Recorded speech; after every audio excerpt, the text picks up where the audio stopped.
ya bakongo.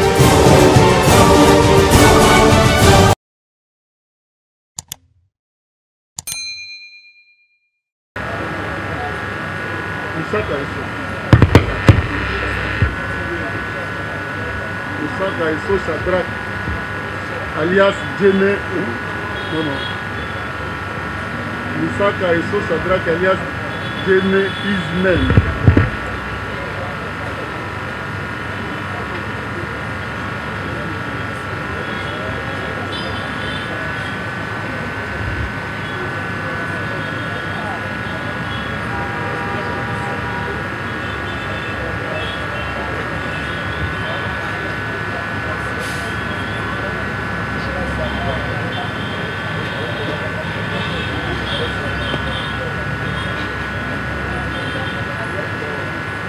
Osama Ndongoli Malingala. Oui. Abato wazana simana yo eba ina nani. Ngadi mutute. Wewe mutute. Batanga gyo wapi? Batanga na veni na bumbu. Batanga na bumbu. Oui. Na date nini? Na veni na onso. Olobi? Na onso. Na date nini? Le 1er décembre et le 31 décembre. Batanga yo pona nini? Batanga ngai na ota bula. Na sisi po bula na kochi boli pe na bongani. Na kitana somba. Na kitana 56,500. Na kitana somba 10,000 banda sombi shimbo. Na kita veni na somba gana bulu pona mkongo ni tumera. Na sabe mwana wapi na sisi ko bima na bima. Kama mtu mona sima yedinga abali nga sima mkongo. Nyo ndo potanya tabu bio de to soda ba bima bio de moko na de soda. Bando kina potana misina ta bona sai. Mama makase. Nando ta bona sai ni otokyo e ba mwa pesa lo sai na sai ni. Bando kina ngande ba kitanga na vini bo na moni je film de banda ne rupong mo. Ngina bi misambo na nga senga mina chikana wana simbise basoda ba we bando we nga poshinga ba to mo ya skombo na nga mo ona ta bula na ngo. Ba ba zo nga be liwo zo do zo nga liwo zo ngati. Soda mo zaikana na ba kuchi abisi mba mo ba onet. Ando pe tango mamo na ba mikuchi ma bo na ba ngo pe tinga ba ba onet tuna ba mo bo ko na ko ikao. Ba meni nga kao ba pita te explication ba ndo charger ngamba moko. O mwana bu. Ba ko mi bazu ba la isina kasha ba basi. China tango bala musina ba be ngamba mona tango ba meni nga no hospital. Ni bidabira meni bazu ba tinga ka ba dake ba pangusina ba makila. Apo ba ndo sambisanga. Ko samba ba na ba samba bazu pesa nga identité. Na ndo pesa ba pe identité na pesi komba papa komba mama mboka. Na pesi bango ondongo tokanga ebelo bakangeli na bina ebelo bakangeli ngate na samba te na bo samba bando beta mama mbila na mama zui abimisi shavo na kacha bibaya mawe abedi ya su shavo loboko azisu na amona bango abimisi bishata ndo beta ba mashecha mkongo ba shavo ba makulu. Est-ce que zamba aliboso bakanga yo? Bakanga damba mo pona ma misala moto. Kota makala? Ah, pardon de kanisa. Osala mbula boni kuna. Nasala 3 mois. Sali 3 mois. Olobi kapona nini? De sa moto a. Yambonga versement et 2 semaines. Ndeza yi combien? Moi versement 2 semaines. D'abord 276 000.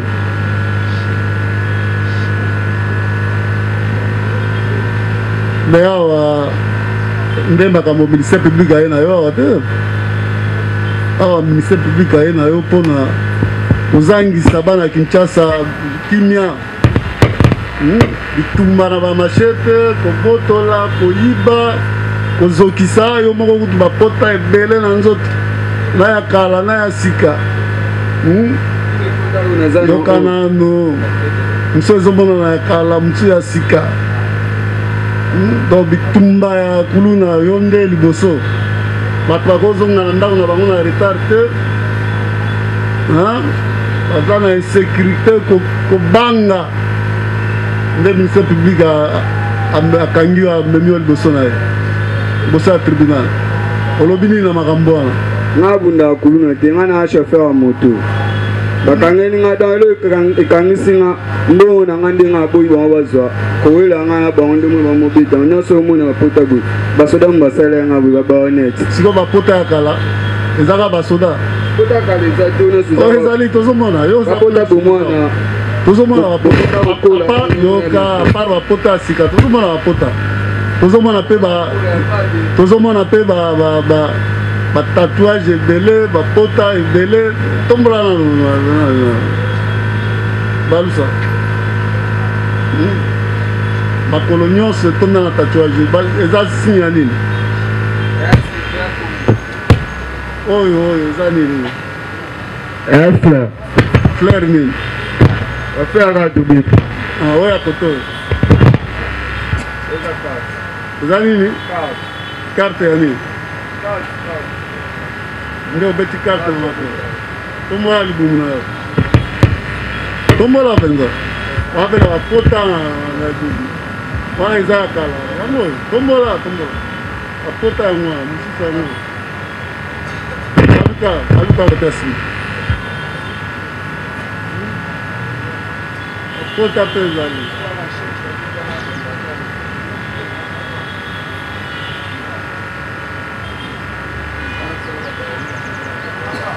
ozala na ekiri nini ekiri te na biso basi affaire bato ya moto kaka nde tozala bamasa na parking na kingo mpe oza na tatouage ya monene na kingo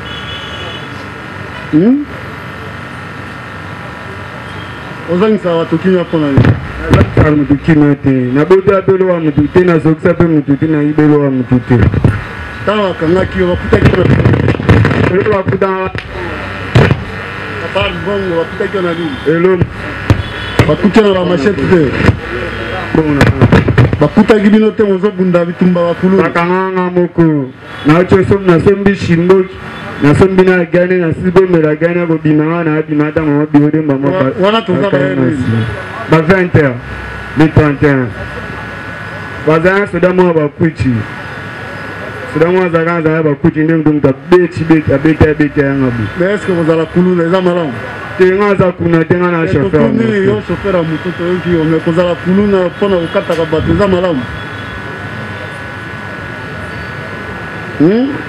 nga na kuluna te mais est ce que eza malamu nga na chauffeur ya moto sikoyo tribunal atuni yo est ce que soki aza kuluna eza malamu wanga ayebi te bakuluna nga na kuna te nga na chauffeur ya moto sikoyo koyoka ministère public moto aye na yo na tribunal akoyebisa biso makambo nini oyo osalaki parce que yo owangani nyonso liboso ya tribunal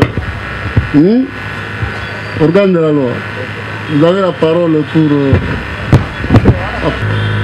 Moussaka Eso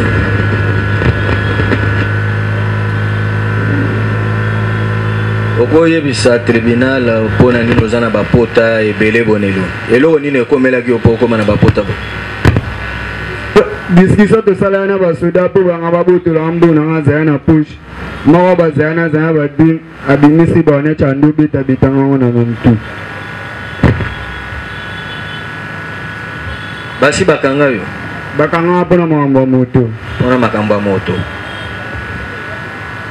osambaki liboso ya OPJ papa peji nga apesa ka déclaration nanga napesa badati nde batuna bakombo ya papa kombo ya mama oyo etika nyonso nanga aloba solo te bamo nde bacharge ya ngai nazala koka oyo bazongisanga na kati ya kashe bon olobi awo bakangaki yo mpona makambo ya moto bakanganga mpona makambo ya moto osalaki combien de jours ou combien de mois bakanga ngai mbongo ya 2 semaines ya versement pato akangisa nga nabeta 3 mois na prison apres alandeli ngai moso aotika mais yoka sikoyo lokola olobi osambaki epa OPJ OPJ atuni yo antécédent judiciaire na yo soki basi bakanga yo to te awa olobi iyo mbala moko pona vol pona moyibi ya moto na 2023 ezaki na 2023 te na beti pesa 2022 au commis 2023 d'où j'avais fait 3 mois au ça qui 3 mois na ça 3 mois mais yango pe lobi awa ya moyibi ya moto te on pardon ndembe kangisa ngai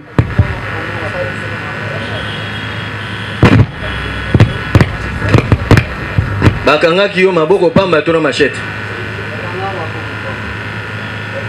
bakanga ko maboko pamba maboko pamba taba komi na bio nde basambisa ngai babimisa chevron babimisa na lichachi babeta ba machachi na mkongo ba chevron musu babeta na ba maboko chino ba makolo mais awa yo lobi bakangaki yo na machete pe na dossier na yo PV ya saisie d'objet ezali yango machette top Tramontina si c'est Tramontina pe au signé nga bona noto zala vimba bona simba tabiki na signata te tama bona ndeza yo kitaka ande na ya district mabo vimba nga nyoso minene na simba bina simba tabiki te mendeni ni OPJ wana ebake bakanga yo pona makambo ya moto osala 3 mois ngamune atuna ngaso banda nde bakanga kombere fone ese bakanga ba mona kotuna po prison na dossier moto mbongo ya versement ya décimé patron de kamisanga de la prison na ça pe 3 mois yango ya committee yo vandi wapi avani na nkoso na veni Bumbu na nini aveni Nkoso commune ya Bumbu na commune ya Bumbu quartier Kasai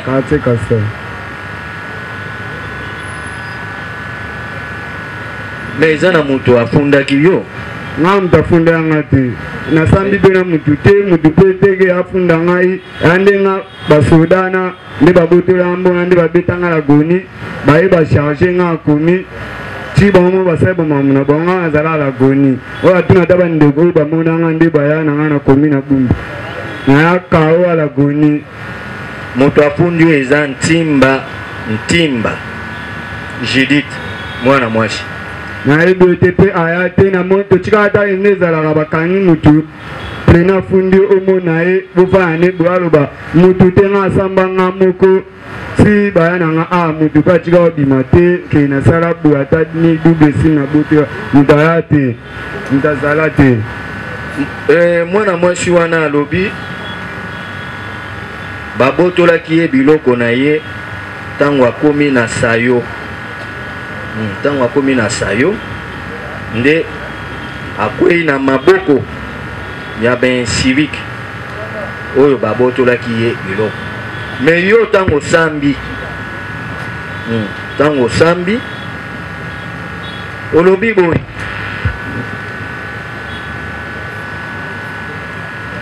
ozo confirmer nanu ke machete oyo bazwaki na yango bazwaki yo na maboko eza ya yo oyo utilizaka yango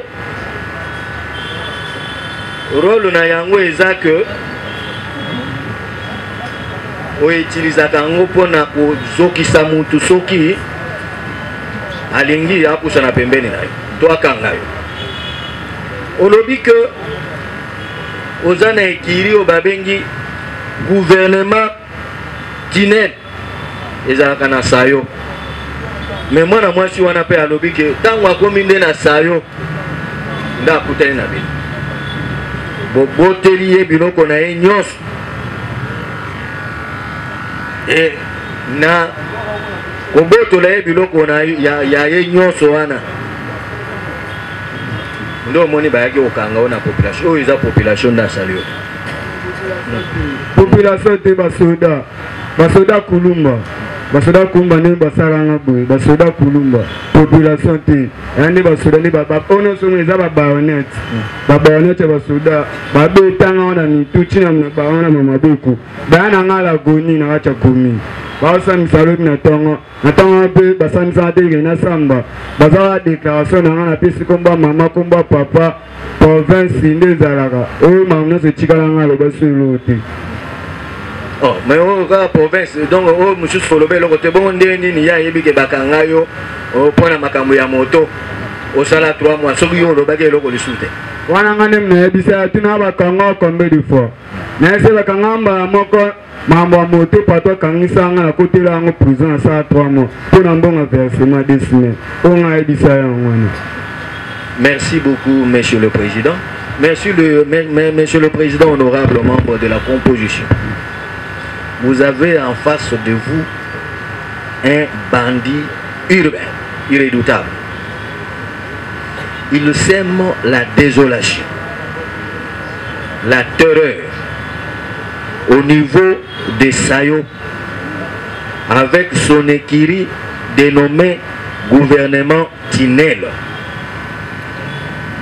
Et lorsque vous arrivez à cet endroit vers les heures tardives, si vous avez la malchance, vous allez tomber entre leurs mains. Et si vous tombez entre leurs mains, ils vont vous dépouiller de tout. Et lui-même, lors de sa comparution devant l'OPJ, il est passé largement aux aveux. Il a même cité les noms de ses consorts en disant que dans son écurie, une écurie qui opère avec des machettes, laquelle écurie est dénommée gouverneur, il y a un certain Samuel, il y a Karachika, Kalash, Gradi,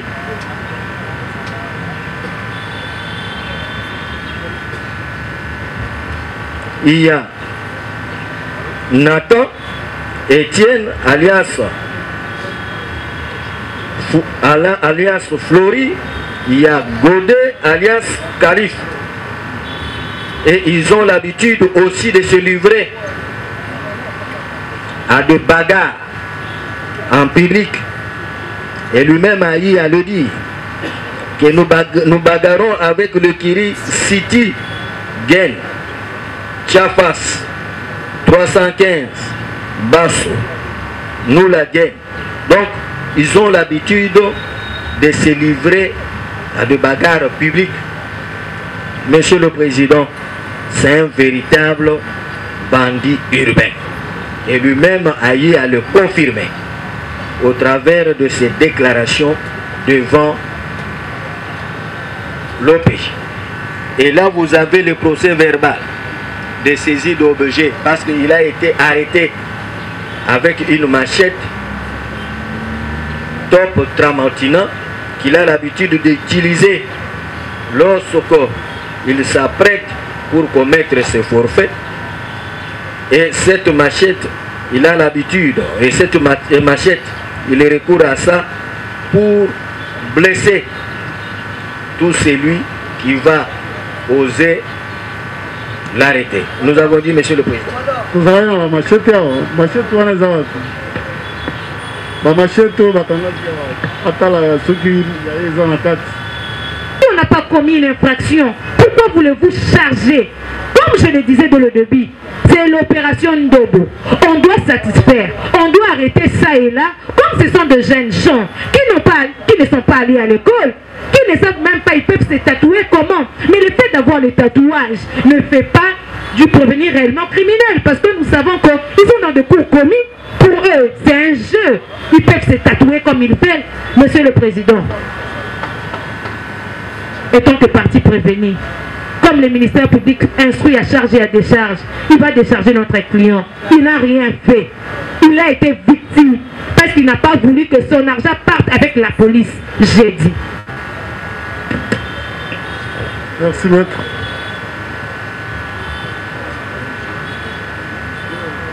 Tiens, on va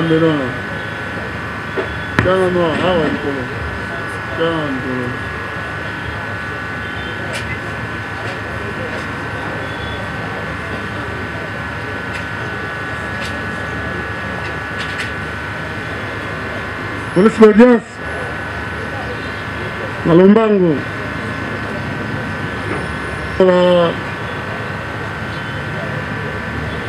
mbeli moko kotika ya kosala ngo kotombola mbeli moko ozolakisa prévenu oyo atala yepesa biso ya ye eza wapi epuis ministère public atala po ye mpe akolakisa biso soki yango to yango te pusana mwa koto oyo mwana mboka lakisa ya misusu omoni eza yo te nga bakanga continue ministère public mpe azotala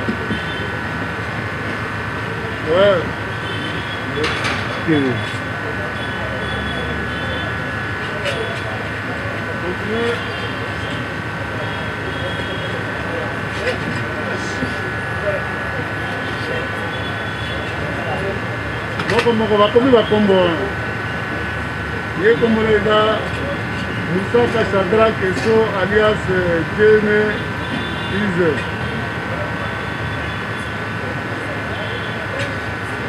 kozonga na kote bakomi sayo oyo nani lipasa te Moussaka Eso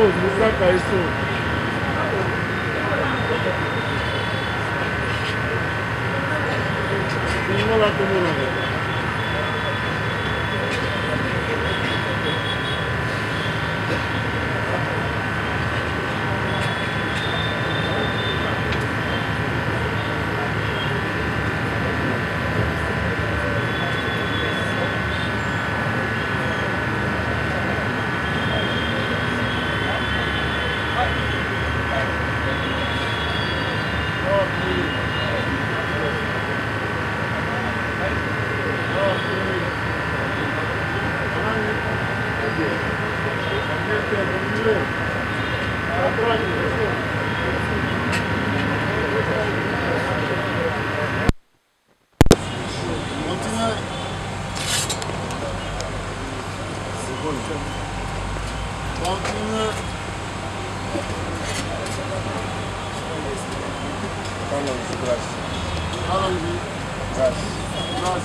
na biwaba ya biodana ya OPG asambisanga abimisa lishechi na chef o ando betanga na mkongo na mabuku lishechi omonaki yango na niveau nini na bio na mwa basa libaya mobo ezape ya dele babimisa moko babisipe na chef mo bango bando betela ngai yango pende bakomi kombo na yo wana azala tina bazongisanga akachakasho yango nde bakatelaki yo nango nga beta bakatanga na babayonet ntango bakanga ngai babayonet olobi nini ntango na biloko ministère public atie liboso ya tribunal oyo bakangaki alobi oyo nde bakutaki epai na yo yango komona yo mpe eza likolo na yango bakomi nga bakanga na lisechi te na bakanga lichette te lichette babimisa nde na bureau na bango babetelanga na mkongo babisi pe na chevon bando betanga na bureau na bango baza na bamachette ebele na amo bezala wana babimisaki yango. Ministère public, vous avez suivi la réaction du prévenu par rapport. Merci beaucoup, Monsieur le Président, honorable membre de la composition. Monsieur le Président, nous avons son PV. On lui a posé la question, confirmez-vous à la justice que cette machette vous appartient? Si oui, quel est son rôle? Il a répondu oui, je confirme que c'est ma machette. Je vole avec ça. Si quelqu'un veut m'arrêter, je le blesse.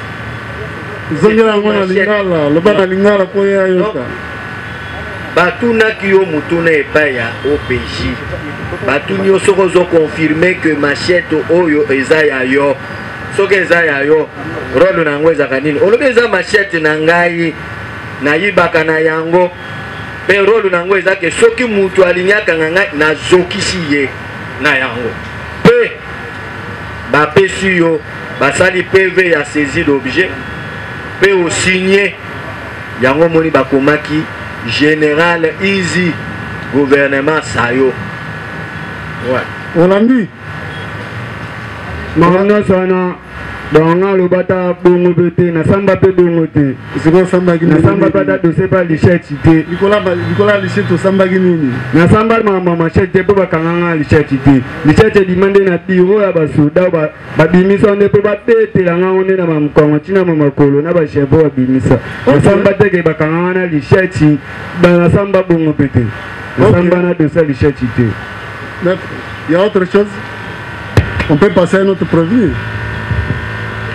Bien sûr, oui, juste la cohérence et l'exactitude de notre client. Il a détaillé noir sur blanc. Il faut que votre tribunal puisse retenir que notre client c'est également une victime de la police. Voilà, il y a toutes les preuves qui attestent qu'il a reçu des coups, tant de baïonnettes que des planches, mais aussi de la machette. Vous allez voir même l'habit qu'apporte notre client. Il y a des sons et la police avait oublié de lui changer l'habit. Voilà une preuve qui atteste qu'il a été tabassé à mort. Nous avons dit votre honneur. Merci. Makeli, Boko, Nzouzi, Jonathan.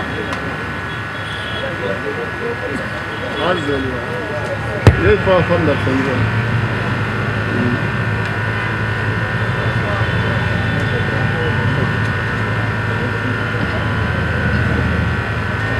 Papa likomba yaki nanga a kisiko na oye bango te na saki pe likambo te. Bakangaki ozosala nini? Bakutaki ozosala nini?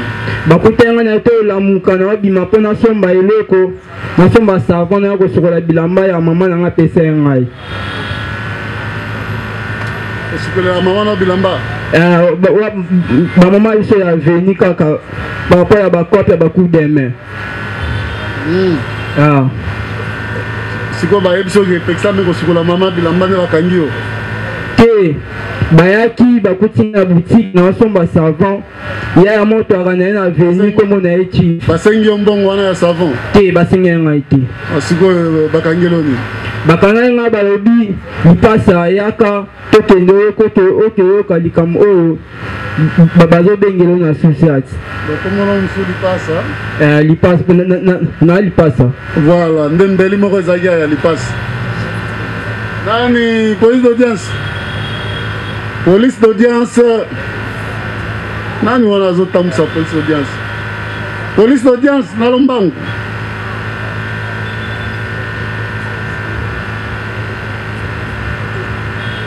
Yako talisa biso mbeli ya lipasa ezali awa.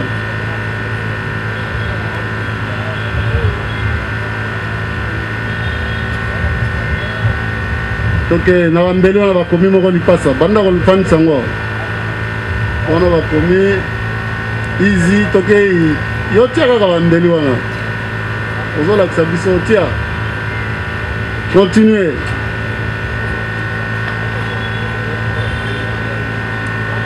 Continuez. Yo pe talaka soki mbeli na yo ko pembeni oyebisi biso. Te papa bakanga na mbeli te. Zela tomonaki mbeli mo alipasa.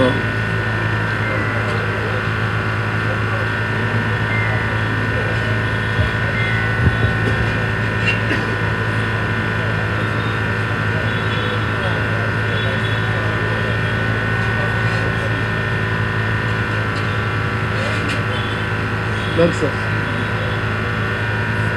Parlons de grâce. Continuez.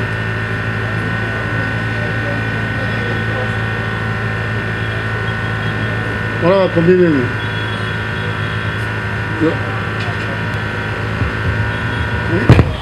Ça me fait d'aller. Bon, oui, mon père a gagné une passe. On va continuer. Ah, Baza m'a pas sami balai. Ouais, ça, Zuzi Jonathan alias Lipasa. Na bambele zaliwa na bawe ya mike ayo za wapi? Papa, bambeli wana bakangela na bambeli te papa na ngai. Siko batela kayo bambeli na niveau nini? O ba yisa ko kimbeli to eza yayo. Tangu bakanganga ngai papa bakangela na nimbeli. Bakangela na boutique. Siko tangu nini ba yipso yo zalida bambeli ya mike. Tangu nini ba yipso ke yo zalida bambeli ya mike. Papa tangu bakanganga ba memanga na sat balasanga nimbeli bakanganga pe na nimbeli papa na laka na eloko te. Na laka na mbongo ya ko. Na mayele na yo est-ce que muto akena boutique ko somba savon. Bako kangaye batia ye parmi bato bazwi bazotungisa Kinshasa kobotola ba menche kokata bato bambeli koyiba kobomba kosala makambo ya mabe oyo ezangisi bato kimia na Kinshasa. Papa nga na mutu mabe te na encouragé na parent yango tolingi totuna yo est-ce que mutu ake kosomba savon na boutique aza na mbongo na ye bakotia ye na makambo ya ndenge wana? Papa mutu akanga ngai oyo ya biro de wana ndenge ayaka epa na ngai alobi lipasa tozoluka yo tokenda susi ati yoza na likambo te me tokenda koyeba ngo kuna ntango bamemi ngai kuna batuni ngai kaka kombo na ngai ya mboka adresi na ngai napesi bango me kosambisa batuni na ngai outi wapi bambeli ozango wapi bayebisa ngai bongo te papa. Sokombeli poto eza mutu na wana eza nani? Pota oyo papa yo tosalaki accident te accident te papa te elo te bokatanaki bitumba ya bakuluna te papa esonda bana ube bakuluna nde bakataki yo te papa na kuluna te bakuluna nde bakataki yo na butu erezozonga te papa elaki na butu te bakanga ezaka na butu te natambola pe butu te papa te pota wana pota oyo eza na mutu na pota oyo toli moto ezokisa ngai eza mibale awa ndenge na kati ya tole ya wapi? Pardon? Tole ya wapi? Tole ya ndako papa nde papa sando beta ba tole nde kimaka e tole kitela nga eza ya kala te papa. Eza nde mibali. Tole ngo kitela ka yo moko. Bosiko ndenge auditeur alobi ke yo musala na yo ko botola ko yiba ko zokisa ko bunda na ba machette. Et puis alobi ke ba machette ya mikie nde ya yo. Papa tala nde ba machette operaka nango. Papa tala nde ba machette wana ya mikie. Yo lobi nini? Papa bambeli wana eza ya ngai te papa na ngai tala bambeli wana ya mikie ngai mokolo boye para nakende kotambola na bambeli wana ya mikie papa mpo na nini papa na ngai yo otambolaka nde na oyo ya monene mpo oza mokolo te papa nasimba yango kutu te papa simbaka yango te sikoyo okotaka makala mpo na nini te nakota makala te papa eza mbala liboso nanga nasamba na audience boye eza mbala liboso papa soki na audience mbala liboso na suti ati bakangaki yo mpo na nini bakangaka yo mpo na nini te papa bakanga ngai te ya mbala liboso bakanga ngai yango nde mpe batindi biso awa papa bon bamoneli yo te bamoneli yo osali eloko te bakangi yo kaka ya pamba oza na problème na bapolisier te papa problème eza te problème eza nini papa na ngai biro de oyo akanga nga wana ndenge baswanaka na mwana moko oyo baobenga Trian asombelaka lipasa na ngai bilamba ntango baswanaka na ye amoni ngai nde namemaka ye nakendaka kotika ye asomba bilamba epa lipasa na ngai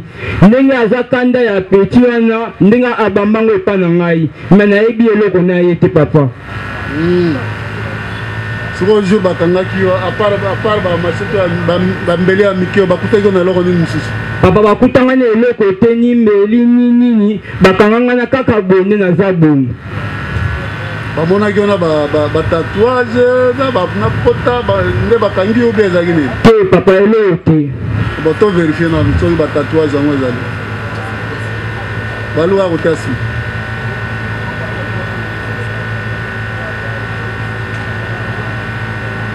Na maboko papa wana azali moto ya peuple kombo eza Balenciaga eza griffe te papa ngai naza moto ya peuple papa na rapeuple ti libanda. So otie tatouage eza signe ya propriété. Pardon? Soko otie tatouage eza signe ya propriété. Te papa nalingaka griffe mingi yango nalata yango ntina bapolo na ngai yango namona te nabetisa yango mpo nalingaka griffe oyo. Me polo olata eza yango te? Te papa bilamba nyonso te nalataka ezala ya Balenciaga te me na 100% bilamba na ngai nalataka nde Balenciaga. Bien sûr eza yango te papa mais 100% bilamba na ngai nalataka ezalaka ya Balenciaga papa. Sous-vêtement wana mpe olata eza yango te? Ah papa. Mais tozolanda po yo otolataka nyonso. Papa taba Japon. Nyonso Balenciaga nayo eza te. Te papa taba japonais balataka griffe moko te papa balataka griffe nyonso. Bina na kondima o ndenge nini po ndenge oza wana ata griffe wana moko eza te. Pardon papa? Ndenge oza wana ata griffe olobi wana moko eza na nzoto na yo te. Papa bien sûr eza te mais soki bilamba na ngai mingi nyonso awa okomonaka griffe moko yango Balenciaga nalinga yango yango nabetisa yango eza kombo ya mabe te papa eza kombo na ngai elamba oyo ngai nalingaka makasi. Réaction na yo ministère public oyo aye na yo alobi eza makambo ya bilamba te griffe te yo nde okataka bato bambeli te papa ngai nakataka te naza courage papa bana na ngai baya libanda kuna baotala ngai nde nazosamba papa. Ok toyoka na ministère public moto ayaki na yo liboso ya tribunal ayebisa biso ezalaki makambo nini oyo amemi yo liboso ya tribunal. Oui organe de alors.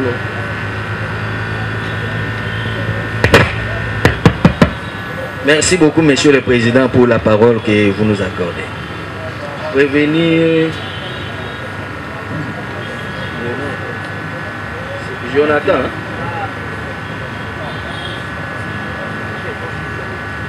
Jonathan. Osambaki.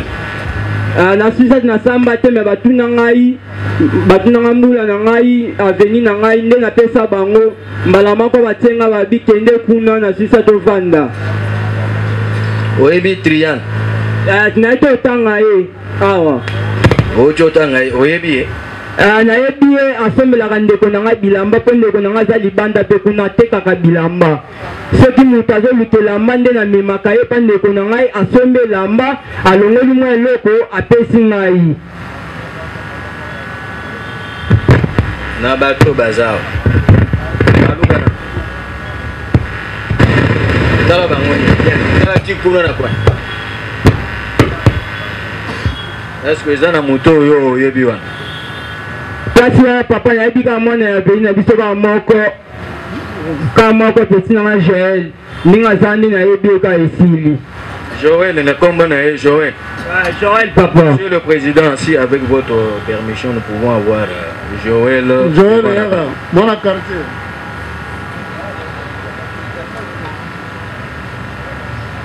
Joël non. Joël non.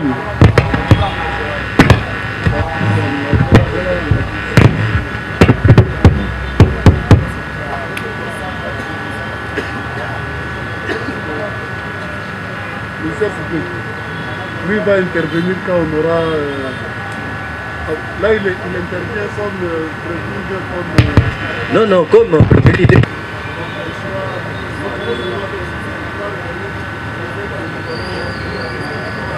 On a la place à ouvrir. Prévenir Jonathan. Bakanga Gyoponani.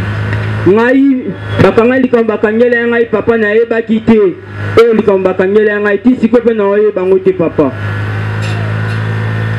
Mais bakangi yo po eza na moto oyo afundaki yo, moto afundaki yo litanda ali chef. Papa yo wana nde babengi chief oyo akangaka ngai.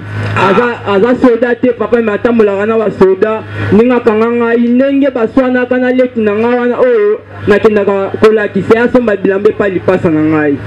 Leki na yo nani? Oyo kombo nazoloba Trian. Trian basi bakanga ye? Batakanga ye kaka jour oyo batakanga jour oyo nakendaka kotika ye asomba bilamba ndenge bakangaka ye me arumelaki bakangaki ka jour moko na ba 12h ba 13h ya bili mpo azalaka na likambo te ndenge baswanaka na chief oyo akanga ngai. Ah voilà. Donc chief ndakangisaki Trian. Aswanaka mpona bilamba nayaki otika Trian asomba bilamba ntango tozoya ndenge chief azalaka ete éclairé ya basoda ndenge abengaki ye bakanga ye bazwa ye bilamba wana nde babotela ye bilamba. Ntango baboteli ye bilamba esali mwana wana nde kanda nde bakomaki kobunda kanda wana yango nde apesango na maboko na ngai. Donc chief ntango akangisi Trian abimi aka abengi bino. Abengi bino boki ko attaquer chief parce que chief akangisaki Trian. Alors nde boki ko attaquer ye na bambeli oyo. Moni bambeli oyo eza wana nde bino boki ko attaquer chief. Il quand bien même tribunal azongisi mususu na même mususu wana pe azali badi banga Joël. Oyebi badi banga Joël. Ah bon voilà toko ye toko ta makambo na été parce que déjà nanu ba tribunal a se prononcé pour na kana été parce que alobaki azamine mais yo na badi banga Joël boza baninga ya Trian mutakangisa kie eza litinda chief tangu batiki Trian alobino boki o menacer chief na bambeli wana po bozokisa ye aloboke bobandi ko menacer ye ko zokisa ye na bambeli wana nde chief ake afundi bino nde bakangi bino eza bongo te papa wana eza abutu lokuta papa jour akangaka Trian ngai natikala kobunda te ndenge napekisa bango ayebisi ngai eza likambo na ngai te natika bango nde natikaka bango lebi nango nde bakanga ngai makambo esalama lundi mercredi nde bakanga ngai papa. Mais yango nangi natuna est-ce que eza chief te nde akangisi bino? Bien sûr papa ezali ye me makambo alobi ngai nabimisela ye bambeli na nsima na nzoto papa wana eza likuta oyo nazokisi epwani na ye awa te asuki kuna kaka na suiseti kuna soki azokaka ebongi aye alanda ngai awa alakisa bino bapotango papa. Merci beaucoup monsieur le président. Vous allez comprendre que ce dernier a pour ami Trian.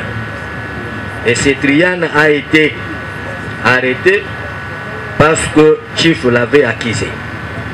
À sa sortie, Trian est allé chercher le membre de son équipe pour aller agresser Chief. Et c'est comme ça que les ci-devant prévenus avec son équipe sont allés s'attaquer à Chief avec le couteau que nous vous avons présenté pour le blesser à cause de l'arrestation opérée par Chief contre un des membres de l'air Ekiri. Et c'est ça le fait. Mais nous allons plus rentrer au fond lorsque vous allez vous prononcer par rapport au prévenu Badi Banga Joël. Nous avons dit monsieur le président. Mais le couteau... Ce sont les 3 couteaux ici. Oui, ce sont les 3 couteaux que les ci-devant... Ont été saisis entre ses mains ou les mains de... Non, monsieur le président. Monsieur le président, il faudra que nous soyons clairs là-dessus. Ce sont les 2 couteaux, pas 3. Il faut enlever l'autre là de manche. Non, voilà, l'autre, voilà. Le 2 là. Voilà. Le 2 là, que le ci-devant prévenir avec...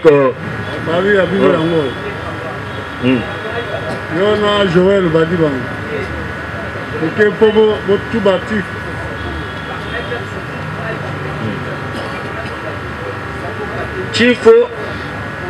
Chief, c'est un volontaire que la police a toujours utilisé parce que la police, comme vous le savez, a changé de mission, Monsieur le Président. La police a maintenant une police, il joue maintenant une mission de police de proximité, une police qui traite avec la population, qui collabore et qui vit avec la population. Et c'est comme ça que cette police préfère utiliser la population, le jeune volontaire, eux qui vivent avec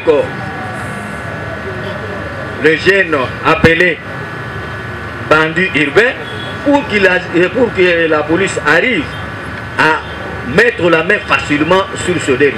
C'est comme ça que Chief, jouant ses rôles pour faciliter la police qui a maintenant la mission de police de proximité, pour arriver à mettre la main. C'est ainsi que le ci-devant prévenu, étant l'ami de Trian, comme Trian a été fait arrêter par Chief, ils se sont ligués contre Chief en utilisant ses couteaux. Et Chief, comme c'est un sportif, il s'est défendu, il les a ravis, il leur a ravi ses couteaux, et Chief a amené ses couteaux devant l'OPJ. Et c'est comme ça que ces couteaux sont arrivés devant l'OPJ pour être francs. Nous avons dit, Monsieur le Président. Oui, maître. Oui, monsieur. De la composition, la parole nous est accordée. Nous sommes étonnés de voir que le public est en train de distribuer les couteaux à notre prévenu ici présent. Monsieur le Président, il s'agit ici, si nous pouvons dire ainsi, volontaire, si nous pouvons le dire. Le ministère public a pris le grand soin de lire les PV, mais l'a oublié, d'autant plus qu'il dit que c'est les prévenus qui avaient le couteau. Ils sont allés agresser la prétendue victime. Mais dans le dossier, nous ne voyons aucune pièce qui atteste que M. Chief a reçu de coups provenant de notre client ici. Le dossier est vide, il n'y a rien. Il n'y a même pas une photo où on peut montrer à votre guise de tribunal que voici, il a reçu de coups à la tête. Ce sont des coups imaginaires, Monsieur le Président. Et je ne sais pas moi, sur base des allégations simples, et vous attendez le nom de Trian. C'est lui qui a été arrêté en premier, d'autant plus qu'ils avaient de différends avec M. Chief. Mais à l'audience de ce jour, où serait passé ce Trian-là, si c'est lui l'auteur? Le monsieur auprès de qui on était parti rendre, le monsieur à qui on est venu défendre. Il devait être ici présent. Vous allez comprendre, monsieur le Président, c'est un dossier vide. Il n'y a rien. Et que depuis vous avez commencé même à chercher, vous avez trouvé, on a commencé par des machettes. On a trouvé qu'il n'y avait pas de machettes. Et comme on a vu le couteau, et c'est comme ça qu'on veut distribuer, on veut donner à notre client un couteau. Monsieur le Président, c'est un dossier vide. Vous allez simplement laisser lui passer. Merci, Monsieur le Président. Merci, Monsieur le Président, pour la parole accordée. Monsieur le Président, vous êtes avec nous la grande difficulté qu'a eu Monsieur l'organe de la loi pour identifier l'engin. Et Monsieur le Président, comme première observation, nous aimerions rappeler au tribunal que le prévenu qui comparait par devers votre tribunal ne s'appelle pas alias Lipassa. Il venait de vous le dire tantôt qu'il est jumeau. Alors Lipassa, ce n'est qu'un nom commun qui est donné à n'importe quelle personne qui est jumeau, qui est jumelle, allais-je dire. Alors Monsieur le Président, sur abondamment à ce que le confrère venait de dire, vous allez comprendre ensemble avec nous que le droit pénal ne se présume pas. Le droit pénal se démontre. On vous dit ici que le prétendu victime, la prétendue victime a été menacés par des couteaux, non identifiés par votre tribunal, non identifiés par monsieur l'organe de la loi, et que l'on ne sait par quel mécanisme, par quelle magie, votre tribunal va attribuer ou l'appartenance de ces engins à notre prévenu qui comparait par devers vous. Monsieur le Président, in dubio pro reo,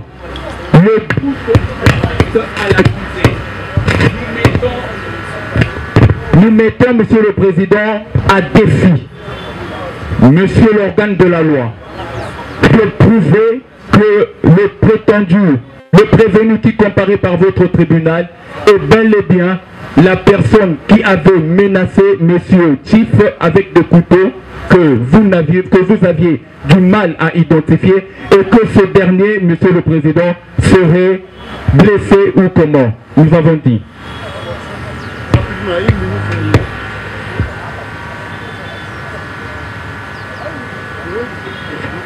Monsieur le Président. Maître Benjamin Moukouma Mogala, Barreau de la Bongala. Merci, maître. Merci beaucoup, Monsieur le Président. L'ordre de la loi, votre honneur, Monsieur le Président, bien entendu, tout ce qui le ministère public, il a soulevé devant le tribunal.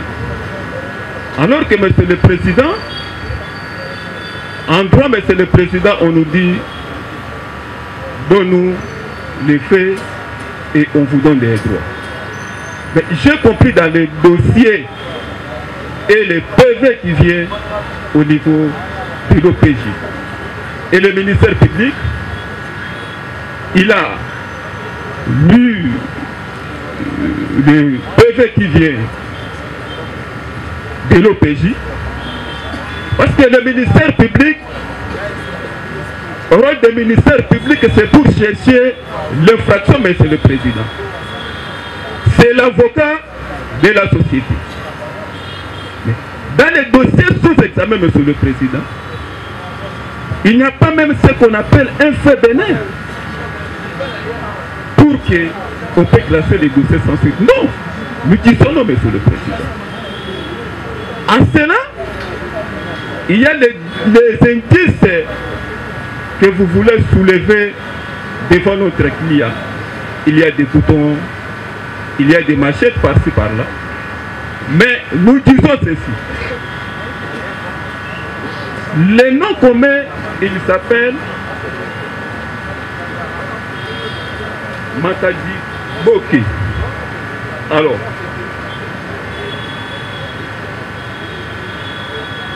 l'IPASI, Monsieur le Président, ce n'est pas le nom commun. Ce n'est pas le nom commun, Monsieur le Président. Parce que quelque part, vous pouvez, en tant qu'un père de la famille, tu peux avoir des jumeaux. Ça ne dit pas que non, quand on a dit que non, des jumeaux, l'IPASI, maintenant, vous voulez maintenant apporter ce nom-là dans notre client. Non. Monsieur le Président, je vous dis, jusqu'à maintenant, le ministère public lui-même, il est en difficulté.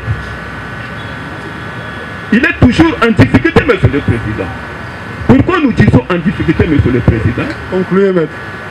Le ministère public, lui, n'a pas encore soulevé que non, voilà, c'est tel monsieur qui a posé cet acte. Non.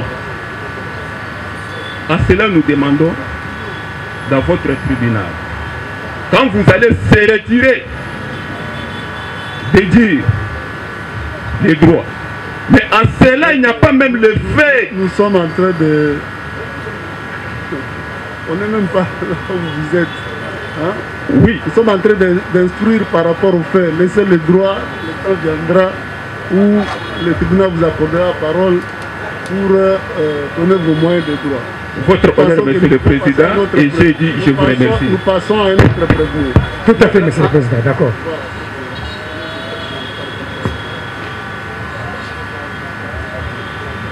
Salou Moubaba, Lamedi.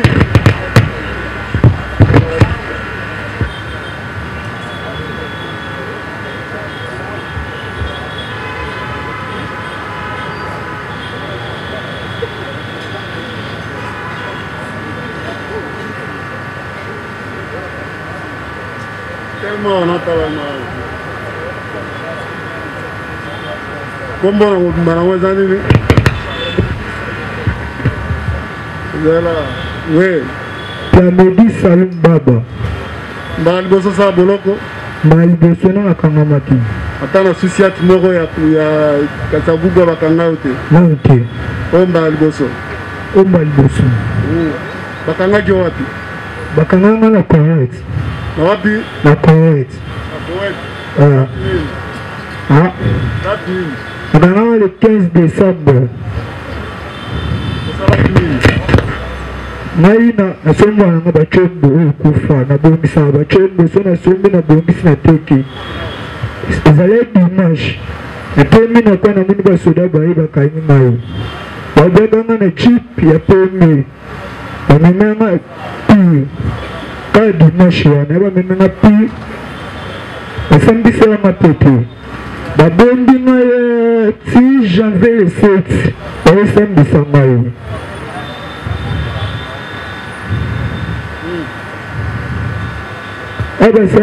basambisi makambo nini abasambisi nga batuni ngai boye iyo eza kuyina ese babanga na kuyina te nga nanga kote nga nasombala nga bacembo bazoyanga telefone na ngai abazonga telefone ti abasisi osambisa ngai apo bayaki nanga amba moko naokota bango audience makambo oyo ministère public alobi ke yo ozangisi bana Kinshasa kimia na kobotola koyiba kokata bato na machete eza na lokuta papa nga asala mambo wana te sikoyo nasala nayebi te papa apota na maboko euti wana asalaki mpe accident apota na maboko na wana te papa oyo bapota oyo ayebaka bamenance kaka nde nasala kopi na ngai bamenance bamenance ya ndenge nini Même nasala kopi voya musu nakosala kopi ya moninga boye moto akomenase ngai kadalefi akati bambeli wana oyo pota oyo te oyo pota nandasala papa biso mosala menance wana yo ebisi biso asiko ozochanzeka na minute menance wana bapota ngo kaka sii kasi nde tosala mosala atyanga mbeli kapo bagene bayaya kaka na correct to yaya nde atiaki yo mbeli siko oyo eza bao wana yaya kaka moto atiaki yo wana wanani oyo bazongisanga kala papa kala lombula nini na 2022 ezalaki na occasion nini occasion ya nini nanga ke ndako nakutana bayaya babimila ngai banga babotolanga mbongo yango bazokisa ngai bayaya nde bazokisa yo ezala ba 20 heures sikoyo ndenge ministère public azolobake no yoza kuluna obundaka bitumba kuluna kosi po bapota yango ezolakisake no papa nabunda sukuluna te wana kala papa nabunda nanga sukuluna te nga nakoma nanga kopera ozali kobunda liboso wana na kala nabunda su te mambula nini wana 2022 wakala papa lelo nabunda sukuluna te tombola maltama oyo nini ebele boye tombola bien totala toyeba eza nini donc poitrine mobimba banda libumu ti na kingo badessin ebele ti na banini kote te oyo nabetaki kombo nanga moplamedi akombo nanga moplamedi baétoile lokola nani république démocratique papa batatuage nabeta mpo na nda beta bale nanga nabeta yango bale yango oza kobeta tolo polele tebabeta bale to polele tebeta na vares okotia eloko mpo bato batala no me ntango yo ozolata obombi wana eza nsima kamba bale te tourne kota nsima bapota na mokongo ya nini wana kaka bamaster na menace bapota eza na mokongo bamaster na menace menace ka papa menace kaka donc yo mpenza bamenasaka o mingi tombola makolo na yo tombola mpenza bien na yo bapota wana tozomona kaka na bato nini wana menace kaka na plamedi papa menace kaka toya bapota ka mike yango mpe menace te wana bapota ya nini oyo bapotaka nde azokaka mapota mazoki monolongo ya peso yango tumbama ministère public na biloko bato ozwaki te biloko bato te papa yo ozala na ekiri nini aya na ekiri te na bato baza na nsima na yo oyebani na nani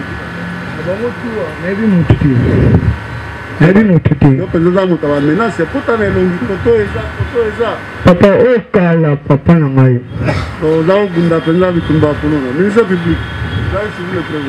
Merci beaucoup, monsieur le président. Revenez, Saloum. Saloum.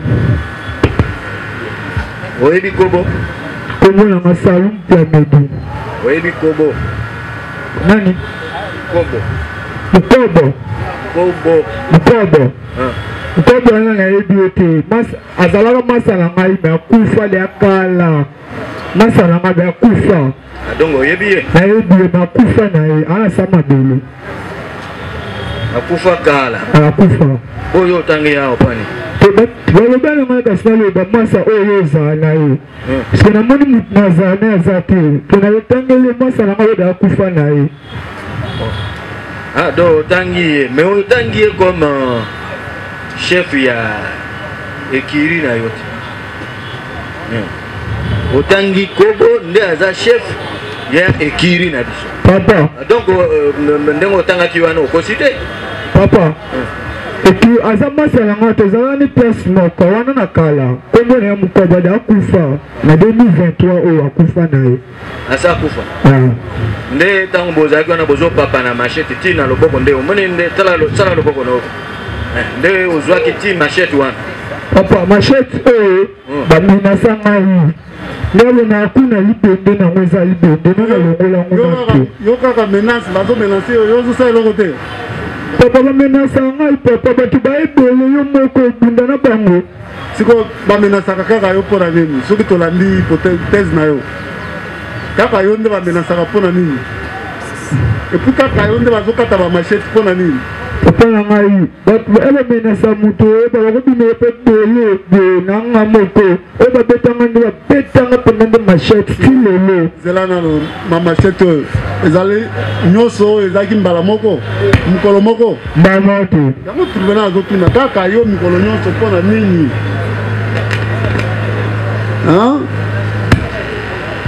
loba no pona nini papa machete eba betanga eba masa basangane bele bango betanga ngo papa betwa bele na kamande papa ezalaki bitumba nde bamasa ezalaki bitumba oyo bobundaka ya kuluna te kuluna te papa ebongo new boss oyebi new boss ezaka se ekii na oyo nazala masalanga oyo akufana bana masalanga akufa nazala soni ekii wana te mais awa donc yo moko zo reconnaître mais pourquoi awa olobaki te ke masa na yo wana akufi sikoyo awa okomi kokoma ye parce que donc batunaki yo batuni yo ozalaka na ekiri nini kaka ndenge olobi ozalaka na ekiri new boss olobi ozalaka na ekiri new boss batuni yo nani yango aza chef de file ya ekiri new boss olobi mutu aza chef ya ekiri na biso new boss kombo na ye Kobo bongo poni obakisaki te po yo ndo opeshi kombo ya Kobo obakisaki te ka akufa papa nayebisaki opg wana sambisa ya ngai nayebisa bongo na ye makomi na esengi natanga boyiningo atanga mais akosi pe te po awa yo ekiri na yo new boss chef de file ya ekiri na yo kombo na ye Kobo ndenge yo moko olobi eza bongo te ekiwana lelo te akala de tozala suke epanzana de tuninga kombo kii na boy te wangana te nayebisa verité ekii akala de tozala suke bongo sikoyo eloko nini elakisi ekiri epanzana tozala suke papa. Merci beaucoup monsieur le président, nous avons terminé. C'est accordé. Monsieur le Président, vous allez vous rendre compte que le prévenu ici a collaboré avec la justice. Il vous a dit que autrefois, il faisait partie d'une association et qu'actuellement, il ne fait plus partie d'une association. Et que qu'il plaise à votre auguste tribunal de tenir compte des aveux du prévenu et que lorsque nous allons évoluer, que vous puissiez aussi retenir de circonstances atteignantes à son égard, d'autant plus qu'il ne fait plus partie d'aucune bande. Merci.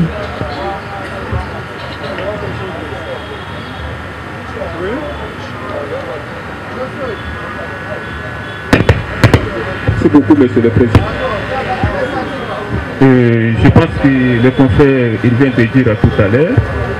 Alors, nous voulons tout simplement ajouter quelque chose, Monsieur le Président, pour éclaircir devant le tribunal. Parce que dans notre client, bien sûr, il a collaboré avec la justice. Et pour dire que non,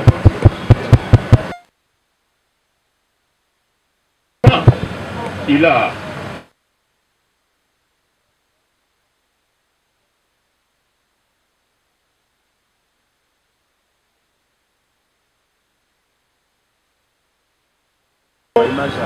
et la Kouloune, c'était phénomènes sociaux. Alors, l'État a la possibilité de continuer avec son travail et nous avons dit. Merci.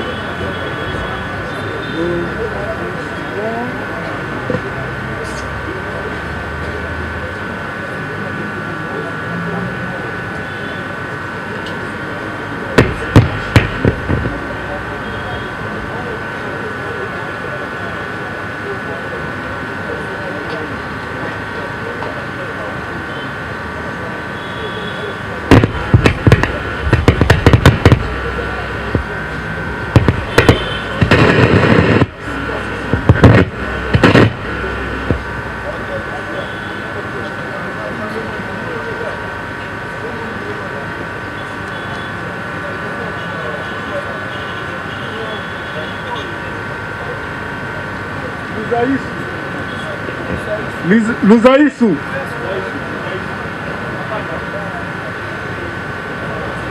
Wana vanda, zonse na place ya vanda.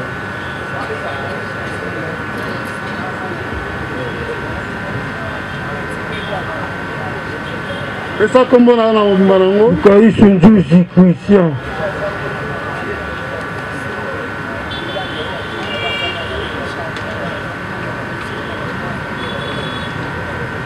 Mbali bosoko taboloko. Bana fabaka ngai. Kotana makala te. Nante. Na sisiat moko batikala kanga te. Na bakanga te. Turo bakangi wapi. Bakanga na nini? Na parti na bongolo. Peste bomba mituka. Wapi? Na parti na bongolo peste bomba mituka. Na date nini? Le 15 décembre 2024, bakina pi na 24 jours bawana boy le 8 janvier 2025 de la bimba mon audience. Bakango jouri Le 15 décembre. Balogo sagini. Le été bakanga ka bondage. Wala la guerre nini? Ba 10h 11h. Nini? 10h 11h. 10h 11h. Ya batu ube atongo. Na moi. Vagabondage. 10h 11h. Oh. Vous assure? Merci. Ba policier ou bien ba policier bakenda na pi. Ba kuti wapi? Ba kuti na place bomba mituka na bongolo. Osala ni. Tono bomba mituka. Siko vagabondage uti wapi na ngonga. Bakanga na sala te papa. Hein? Bakanga na sala elo côté. C'est ce vagabondage, nous devons comprendre. Vagabondage dans le sens ni. Na sala elo te le te na bakanga ngamba mo. Na 24 jours ti boya na ngabo. Le ministère public a lobby boete. A lobby que yoza kulu na munene, oya zo kata batu ba machette. Oboto la biloko batu. Au moins la tombe baba gambela wana basaki ezokende ozozangisa bato kimia papa wana kuluna te na bote la pete nanu ozobunda na bamachete yo olobi bakangi vagabondage. Est-ce que le ministère public akosi te akosi papa nga bunda kuluna te na bote la pete yo ozala na ekirini nani ekiri te na bato wana na nsima yo ebi nani nayebi mutu te siko bapoto eza elongi no eza ya nini bapoto nazoka kala kala elingi oloba nini nazoka kala papa na nani nazoka kala na nini ozokana nini na bono bundana muninga na wana zoki bozobundana moninga azokisaki yo na nini azosanga na gilet na gilet mbala boni mbala moko combien de pota eza na elongi na yo nakote bawapi lisusu esili sikoyo yawa oyo mpe na oyo yango ministère public abi yo obundaka bitumba ya kuluna bapota ebelebele na maboko tenga ebundaka kuluna te papa ntango bakangaki bakutaki na eloko nini eloko te soko batatouage otia eza ya nini tenga tatouage te lakisa na totala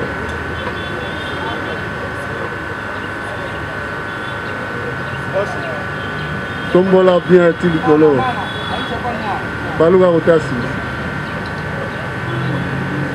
bapota wana ya nsima eza nini gilet kaka ya moninga na nsima wana bapota yango wana pota ya te yango wana biso tozotala eza kaka gilet pota te papa wana eza nini kasi pota te papa makwanza biso tozomona makwanza obe bapota makwanza papa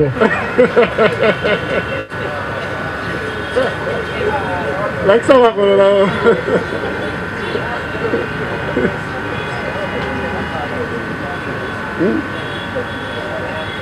ministère public akosi te yo bundaka bitumba matete te nabundaka te papa nabundaka te obotola mpe obotolaka biloko bato te nabotolaka te papa me boni batiki bato nyonso balekaka na parking ya gambela kaka yo nde bakangi nga mpe na comprendre yango te papa nasala eloko te depuis nabeti 24 jours wana penamo bakangelaki yo nini exactement eloko te bozala na problème na bango nayebi te ministère public dites-moi un peu pourquoi vous avez mis la main sur nous lui qui n'a rien fait. Non, monsieur le président, honorable membre de la composition. Mais il vous a déjà dit que non, il a été déjà une fois arrêté, non? Et c'est un bandit urbain connu au quartier Kimbao. Il est connu. Il est connu. Et vous-même, vous avez eu à le remarquer sur son corps là, il garde encore des cicatrices. Mais monsieur le président, honorable membre de la composition, pour vous prouver ou vous montrer ce que nous disons, nous nous lançons à ce jeu de questions-réponses aux prévenus. Prévenez Luzaïsou. Luzaïsou. Lukaïsou. Luta. Lukaïsou. Basi bakanga yo. Nanu te. Basi bakanga yo. Bakanga te. Nanu te. Mais batuna ki osambaki. Nasamba. Mais batuna ki yo awaso basi bakanga yo lobi bakanga yo mbala moko.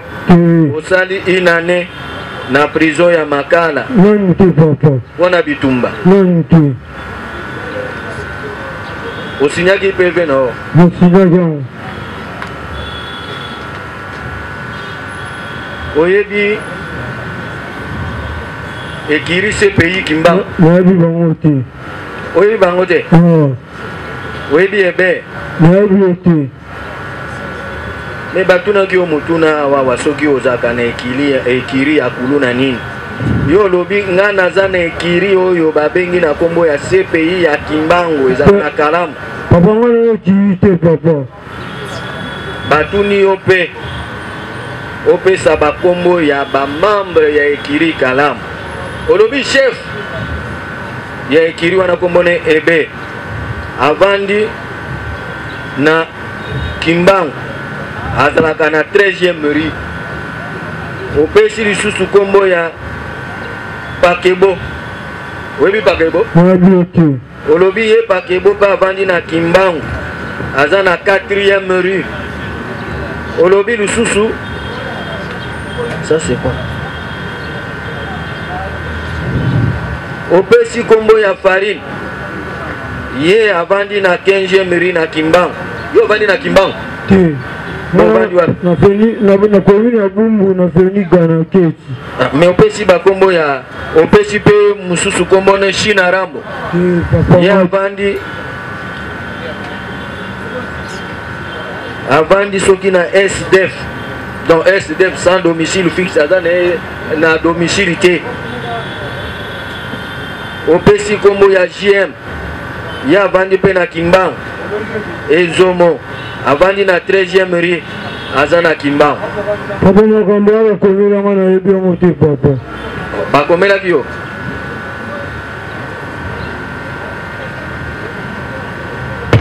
Nyanzo ndeyo. Ngoma na Christian. Nyanzo. Te ngati papa. Mais batuni wa kombo sobriqué na yo kombo na ngoni lobi Nyanzo. Ngoma na Christian papa. Kombo na Christian. Monsieur le Président, honorable membre de la composition, ce prévenu fait partie de l'Ekiri appelé CPI de Kimbang. Et son Ekiri sème la terreur et la désolation au quartier Kimbang. Et cet Ekiri a pour chef Hébert, qui est le chef, membre Pakebo, Farine, China Rambo, Gien.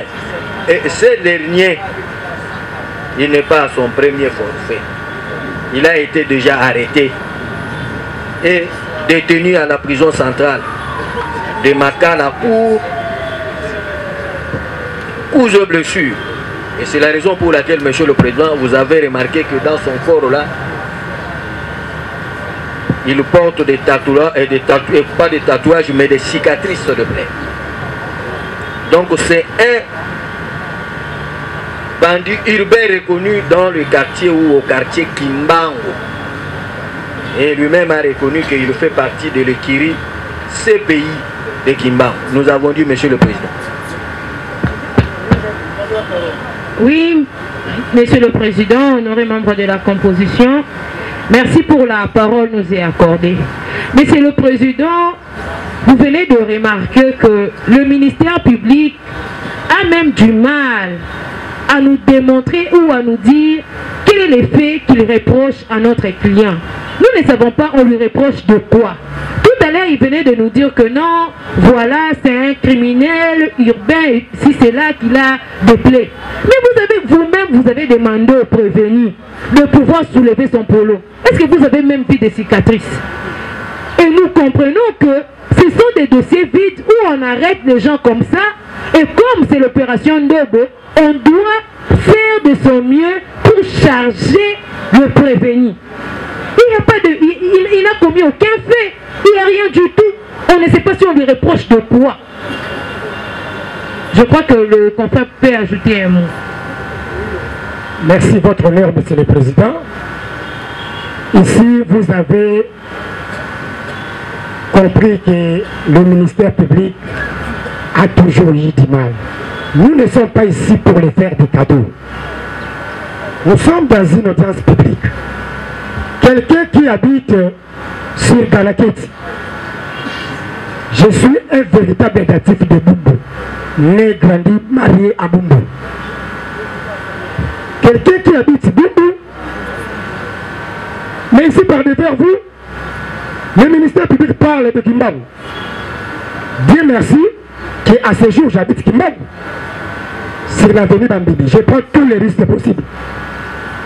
Mais ici, on vous présente une personne innocente sans qu'il soit reproché ne fût-ce que d'un simple fait bénin. Moi, j'ai toujours reproché la police. La police ne facilite pas la tâche à l'auditorat. Il prend des innocents pour qu'ils soient condamnés. Non, votre nom. Il n'y a pas de condamnation sans fait. Le ministère public n'a pas prononcé clairement il s'agit de quel fait que notre client, ici par devers votre tribunal, accordé. Monsieur le Président, puisque nous avons beaucoup d'estime à votre tribunal, votre auguste tribunal bien sûr, au premier point, vous allez relever que le ministère public qui a déféré notre client par devers vous a d'énormes difficultés La première, si nous pouvons déjà commencer à soulever, Monsieur le Président, puisque nous avons beaucoup d'estime, comme nous avons dit en amour avec votre auguste tribunal, est-ce que le ministère public, en amenant le prévenu par devers vous ici, peut accepter que l'audience publique qui se passe maintenant doit encore avoir un caractère de flagrance, puisque l'inculpé a passé plus de jours dans une détention où on ne connaît même pas. Plusieurs jours, Monsieur le Président. N'est-ce pas que là, nous ne sommes plus dans la flagrance. La flagrance, elle suppose quoi? Puisque c'est lui l'organe de la loi. Le ministère public doit nous clarifier la flagrance, elle signifie quoi pour lui? Puisque ce n'est pas par hasard qu'on lui appelle maître de l'action publique. Au deuxième lieu, Monsieur le Président, puisque nous avons posé la question, nous savons qu'il ne va pas nous raconter sur cette question. La deuxième difficulté que le ministère public a, Monsieur le Président, quand quelqu'un a des traces dans son corps, cela signifie qu'il est criminel. Non, Monsieur le Président. Le ministère public, comme venait de dire mes confrères et mes estimés confrères ici, que le ministère public a toujours eu des difficultés dans cette audience ici. Il est en train de déférer tout le monde. Puisque c'est l'opération d'Obo, nous n'allons plus vous rappeler que c'est pour satisfaire les besoins des autres et sacrifier les uns. Mais, Monsieur le Président, en quoi le ministère public, qui a mobilisé tout un tribunal, que nous avons le respect, pour vous dire, bon voilà, je défère de cet tel. Alors que Monsieur le ministère public n'a jamais prouvé ou dit l'essentiel de ce qu'il reproche de l'inculpé qui vient de passer par devers vous. Nous attendons au moment opportun, Monsieur le Président, puisque nous avons déjà dit qu'il ne va pas nous rencontrer, puisque en présentant déjà l'inculpé, il n'a rien donné et il est dans les bons droits et pour son intérêt que le ministère public a toujours agi en charge et à décharge. N'est-ce pas qu'il est temps de se ressaisir pour agir à décharge? Nous avons dit, sous réserve, Monsieur le Président, d'être complété puisque c'est une équipe. Le dernier, puis on va arrêter là. Merci, votre honneur, honorable membre de la composition. Tout à l'heure, j'ai suivi, nous sommes en train de suivre attentivement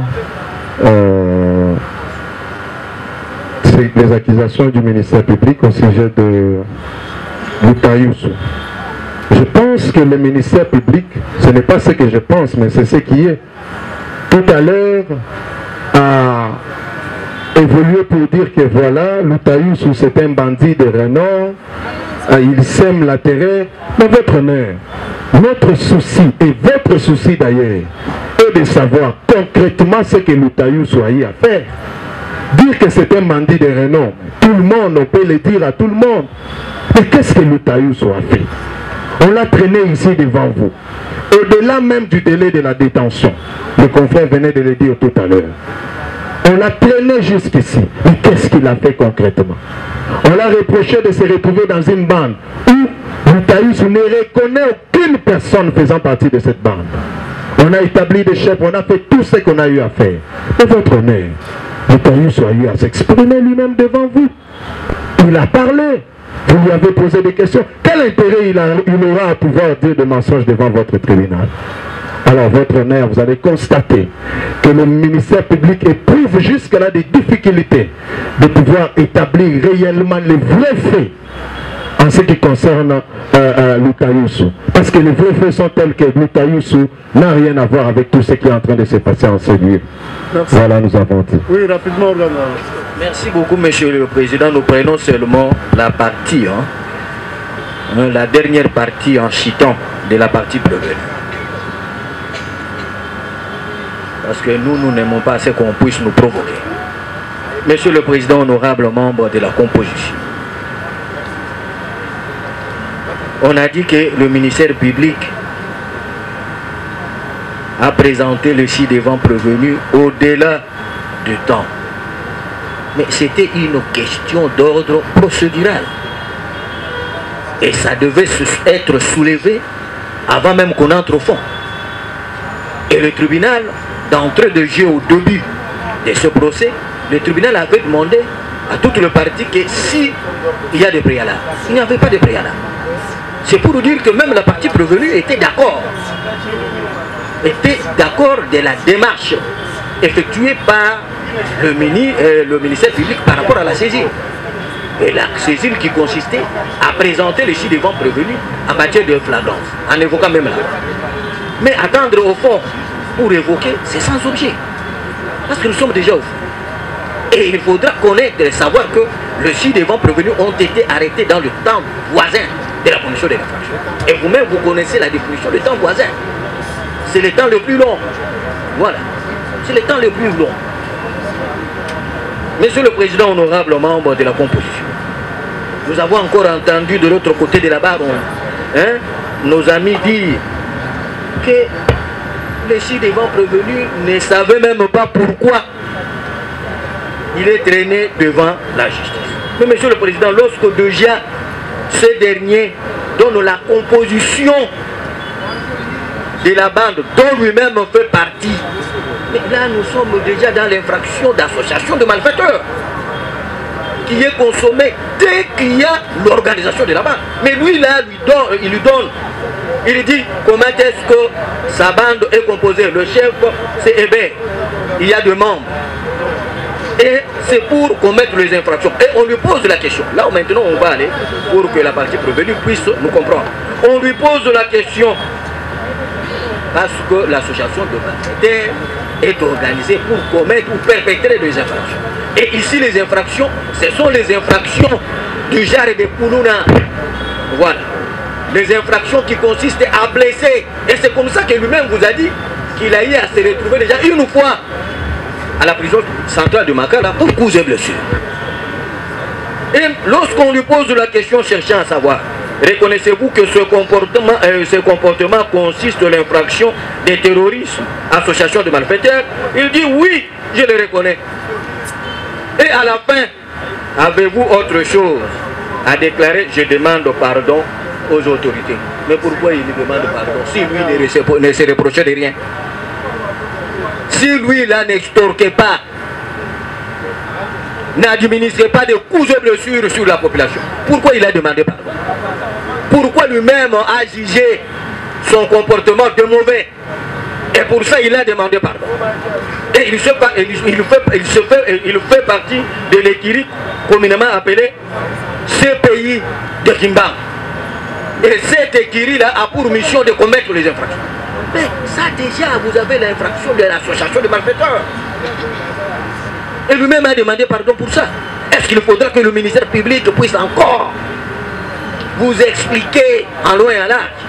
Maintenant, vous avez tous les éléments. Et c'est la raison pour laquelle Anchitan lui-même a demandé pardon. Parce qu'il sait très bien que ce qu'il a toujours affiché comme comportement, ce n'est pas un comportement digne. Qui consiste à semer la désolation. Concluez, donc, Monsieur le Président, honorable membre de la composition, là nous sommes étalés sur le fait pour lequel le ci-devant prévenu est en train de répondre devant vous. Quand bien même c'est à la fin que le tribunal allait nous donner la parole pour fixer toute le parti, c'est-à-dire la partie prévenue ainsi que la partie civile, sur le fait reproché aussi devant prévenu. Mais la partie prévenue nous a quand même poussé. C'est la raison pour laquelle nous avons, d'une manière là, technique, démontré à la partie prévenue que voilà le fait qu'ils lui sont reprochés. Il y a déjà l'association de malfaiteurs, il y a le terrorisme, et à la fin lui-même demande pardon. Nous avons dit, Monsieur le Président. Oui. Un dernier maître. Oui, allez. Merci, Monsieur le Président, pour la parole encore accordée. Nous avons dit ici que le ministère public il est en train d'utiliser les droits RIS, mais pas les droits positifs congolais. Pourquoi nous disons ça, Monsieur le Président? L'exception que nous avons soulevée ici, c'est une exception d'ordre public qui peut être soulevée à tout moment de l'instance. C'est du bon droit, Monsieur le Président. Nous avons dit ici que... encore quelle exception? Lorsqu'il dit qu'on devait soulever, pour dire qu'on devait soulever ça... Votre exception là, c'est laquelle? C'était encore laquelle? de la flagrance, Monsieur le Président. Lorsqu'il dit qu'au moment de la saisine, tout ça là, il a ajouté tout ce qu'il a ajouté là-bas. C'est comme ça, nous revenons pour dire que c'est une exception d'ordre public qu'on peut soulever à tout moment de la procédure. Seulement qu'on ne veut pas entrer au fond puisque nous savons ici que c'est un tribunal déjà aguerri. Nous ne pouvons pas revenir avec des définitions. Le ministère public ici, il est au tribunal. Nous ne pouvons pas revenir à lui enseigner ici, Monsieur le Président. Ce n'est pas une menace. Mais il connaît et il comprend très bien que c'est une exception d'ordre public, Monsieur le Président. On ne lui enfonce pas, mais c'est le droit. Et lorsqu'il dit que... Lorsqu'il parle de fait reprocher à notre client, et il ajoute, il va encore très loin pour dire c'est une écurie, c'est une association. Monsieur le Président, honoré membre de la composition, mais une petite question avant que les confrères puissent... Je parle, mais c'est une question que je laisse. Je parle, mais c'est une question. Lorsque le ministère public...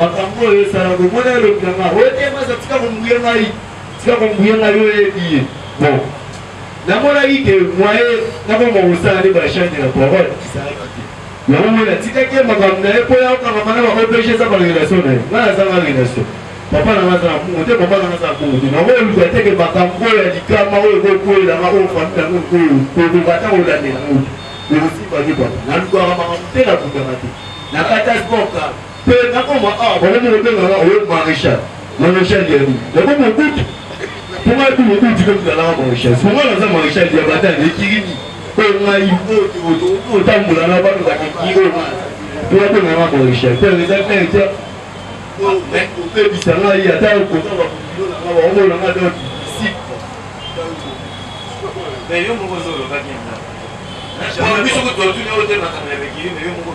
nyonso na yo omona ngo bana disney ndele elexiko wabibisanga na yo omona kina pepe na wasimsanga bango osimba oyo natanga oye maréchal ya ekirini mais yo bato nyonso mpe ozaka na ekirini yo moko nde olobi ozaka na ekiri banoir ya sayo na bumu yo ndo opesi tolobi oza na ekiri banoir de sayo abum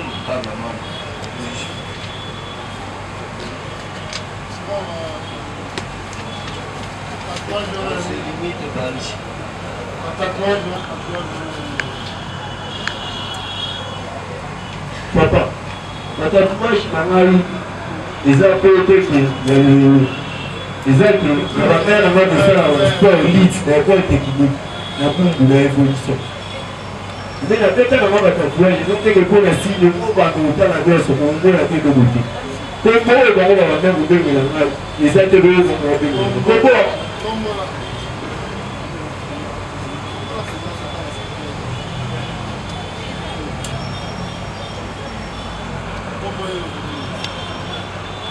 aucun monde ne va avoir de vivre un sport Samsung.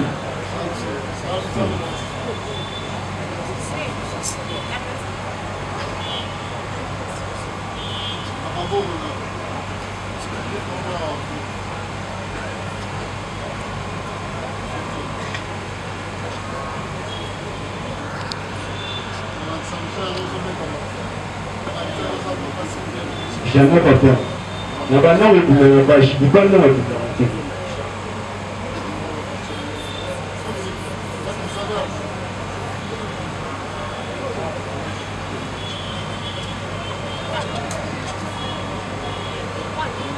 Monsieur le Président, honorable membre de la composition,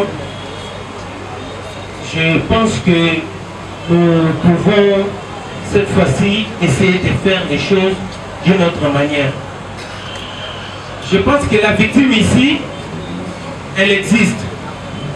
Si, arrête à ceux à ce qu'elle puisse soutenir ses prétentions.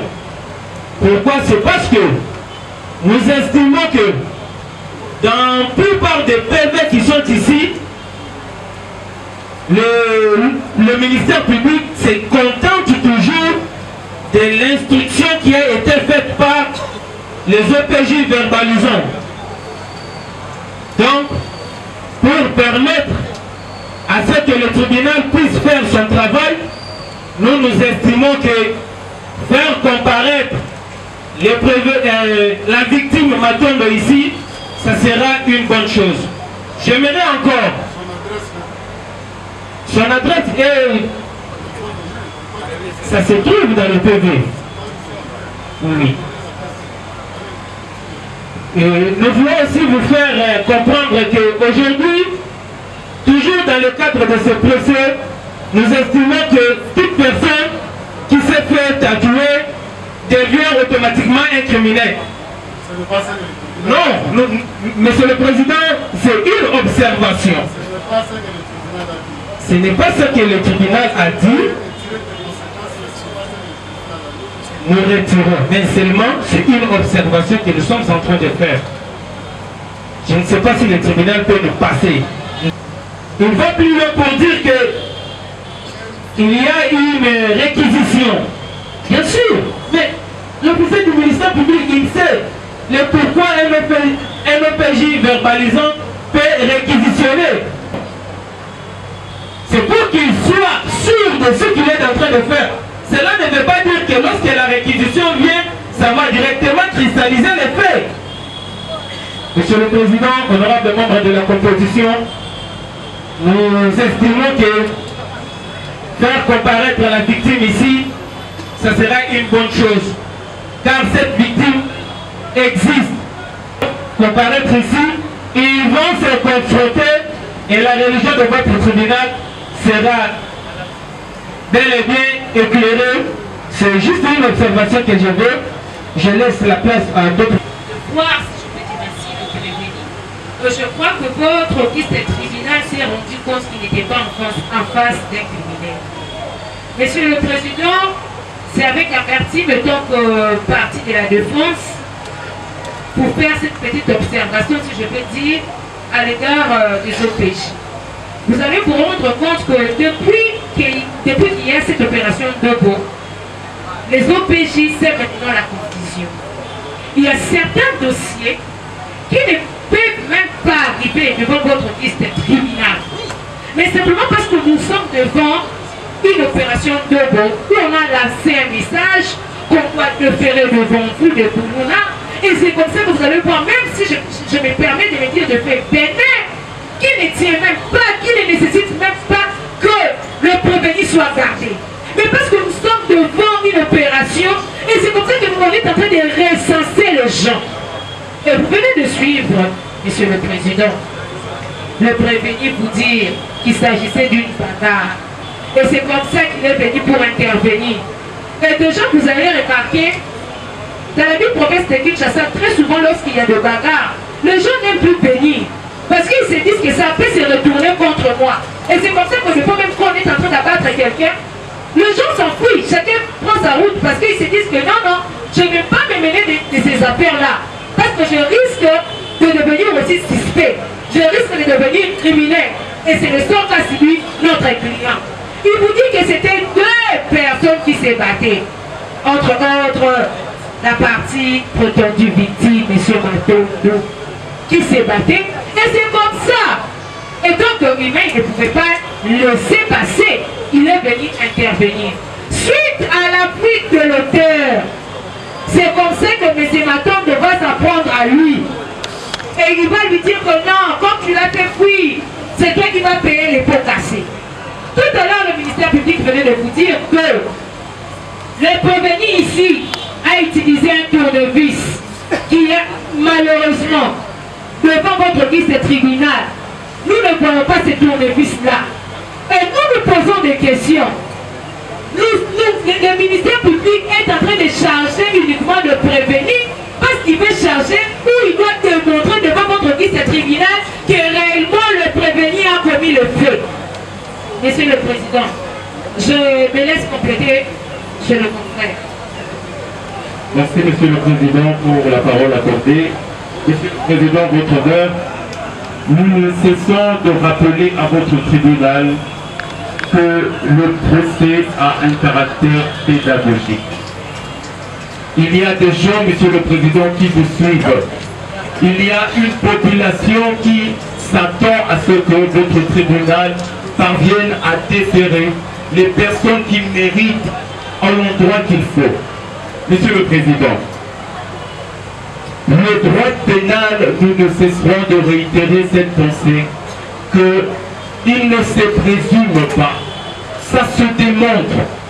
Monsieur le Président, depuis qu'on a commencé l'instruction, vous entendez, Monsieur l'organe de la loi, dire que voilà, il y a des machettes, il y a un PV établi, un PV d'objet saisi établi au nom du prévenu, dans lequel, Monsieur le Président, il n'y a pas d'engin. Le fameux tournevis, Monsieur le Président, où est-il? Nous mettons à défi, Monsieur l'organe de la loi, qu'il vienne ici et qu'il vous prouve où est le tournevis. Monsieur le Président, et le fait pour le prévenu de dire par-devant votre tribunal que la plaie n'était pas si profonde ou épaisse, cela ne veut pas dire que, Monsieur le Président, qu'il a eu à blesser la personne de la prétendue victime. Et Monsieur le Président, vous allez par conséquent acquitter, que ce soit le moment, notre prévenu. Merci, Monsieur le Président de l'inspection. Nous nous réunissons pour nos énergies.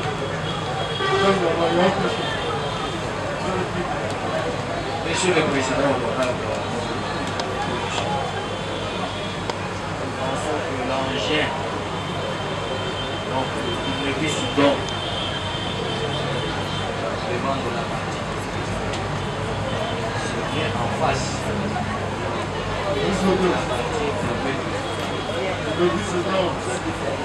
Voilà. Et quand vous lisez,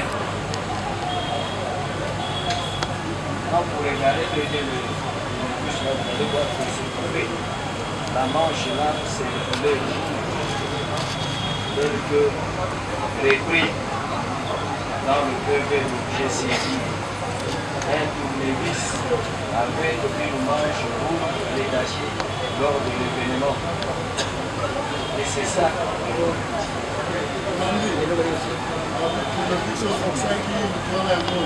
Que balancer un peu à jour, oui. D'abord, nous testons, oui.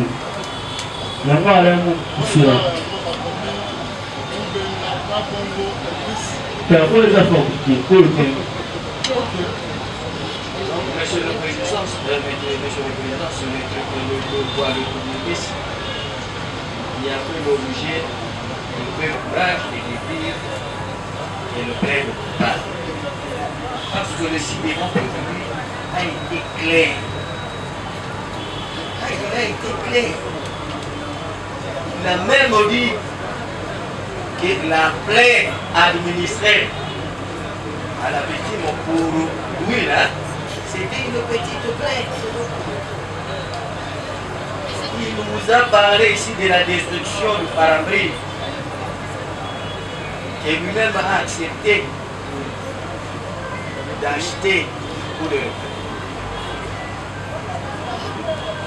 Donc le ci-devant prévenu vous a narré le fait d'une manière là correcte. Et quand vous confrontez la façon dont il a narré le fait, vous allez voir que c'est beaucoup conforme avec ce qui se trouve dans le PV. Mais sauf qu'au PV, il a ajouté le kiri dont lui fait partie, c'est le kiri banois. Le kiri banois. Donc, Monsieur le Président, nous ne voyons pas.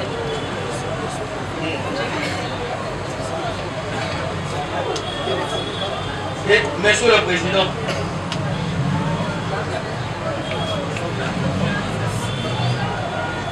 les sobriquets sont sobriquets là des Samson. Quand vous prenez le PV de saisie de prévenu, c'est bien repris Samson. Et lui-même ne l'a pas dit.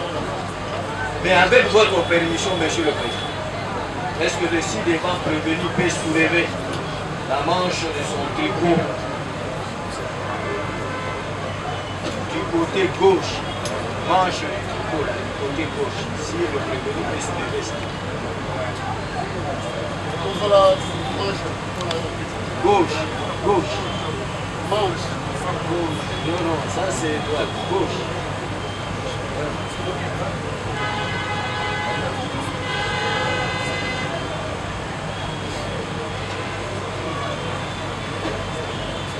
Ça c'est l'Afrique.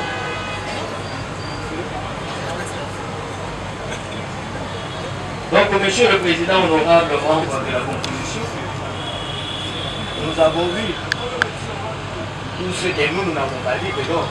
L'infraction de terrorisme, des terroristes s'identifient par le tatouage, de sorte que nous avons demandé tout simplement. Nous connaissons très bien les éléments constitutifs de cette infraction. Et d'ailleurs, lui-même a eu à le rencontrer ici par l'épouse de monsieur, reconnu par lui. Et Monsieur le Président, nous avons dit.